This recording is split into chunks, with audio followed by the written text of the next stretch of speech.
qu'il y a d'important pour bien choisir sa combinaison néoprène, c'est de connaître la température d'eau. Plus la température de l'eau est froide, plus l'épaisseur du néoprène est importante. Vous entendrez souvent des épaisseurs type 4,3 ou 5,4, voire 5,4,3. 5 mm c'est sur le corps, 4 c'est sur le début des bras et le début des jambes, et 3 c'est sur la fin des bras et la fin des jambes. En été, et surtout sur des eaux chaudes au-dessus de 25 degrés, on n'a pas besoin de néoprène, une protection solaire suffira. Pour une eau en dessous de 25 degrés, entre 25 et 21 degrés, un shorty ou un néoprène fin, 2 mm, 1 mm suffira. Au printemps ou en automne, comprises entre 21 et 17 degrés, ce sont des températures d'eau tempérées. Là, on va plutôt se diriger vers du néoprène de 2 ou 3,2 mm qui vous permettront de surfer plus longtemps. Et ensuite, l'hiver, en dessous de 17 degrés, vous allez utiliser des combis entre 4,3 mm, voire si ça descend en dessous de 12 degrés, 5,4,3 mm ou 5,4 mm. L'épaisseur du néoprène n'est pas le seul critère pour choisir sa combinaison. D'autres critères sont importants, comme le type de fermeture. Du back zip, c'est-à-dire la fermeture éclairée dans le dos, au front zip, c'est-à-dire on a une fermeture éclair devant, jusqu'au no zip, on n'a pas de fermeture éclair. Un des gros avantages du back zip, c'est l'enfilage, parce que le zip va quasiment jusqu'à la taille dans le dos, donc ça permet d'avoir une ouverture vraiment très très grande pour pouvoir passer les jambes, la taille, le bassin et ensuite les épaules. Donc ça c'est super pour l'enfilage. Par contre c'est pas idéal pour la liberté de mouvement parce qu'un zip c'est rigide, enfin c'est pas stretch. Donc finalement la partie dos donc de la nuque jusqu'à la taille va être plus bloquée. A l'inverse, le front zip, le zip poitrine, c'est très très bien pour la liberté de mouvement parce que finalement toute la partie dos, il n'y a plus de zip, il n'y a plus rien, c'est que un panneau de néoprène. Et là, on a vraiment tout le stretch du néoprène qui permet de s'étirer et d'avoir une liberté de mouvement maximale. On a une déclinaison des zip poitrine, c'est ce qu'on appelle les zipless. Donc c'est exactement le même système d'enfilage qu'un zip poitrine, sauf qu'on vient supprimer le zip.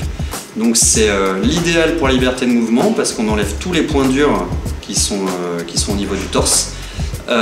Mais c'est vraiment une combinaison qui est destinée aux experts parce que c'est un petit peu plus sportif, on va dire, de rentrer dans la combinaison. Quand on met une combi et qu'on met une épaisseur de néoprène sur son corps, on vient contraindre et limiter le mouvement. Vous l'avez compris, plus le néoprène est faible, l'épaisseur du néoprène est faible, plus la liberté de mouvement est importante, plus l'épaisseur de néoprène est forte et importante, moins la liberté de mouvement l'est.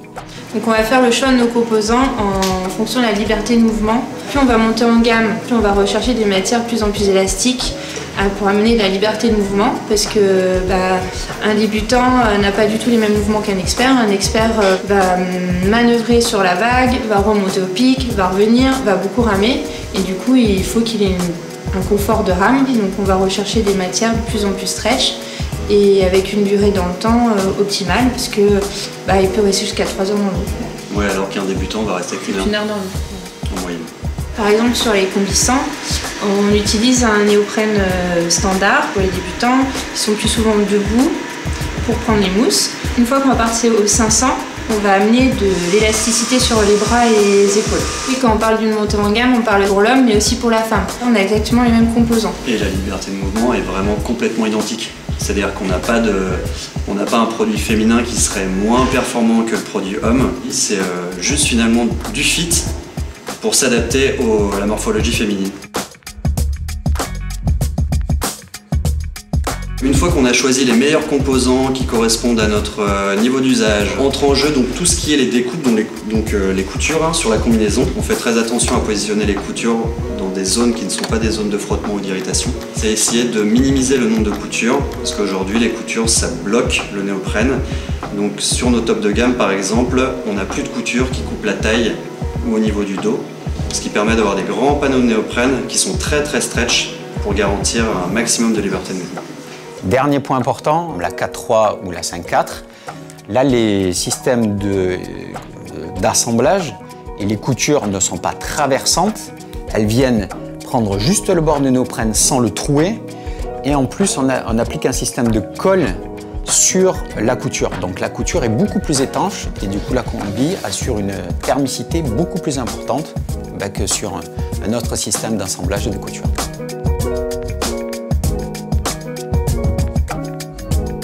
Alors, ce qui est hyper important dans une combi, c'est de bien choisir sa taille. Si elle est trop grande, tu vas avoir des entrées d'eau ou des plis qui vont se former à certains endroits qui vont créer des irritations. Un bon moyen pour voir si la combi est trop grande, c'est de faire ce mouvement-là et de s'assurer qu'au niveau du col, ça ne décolle pas pour limiter les entrées d'eau.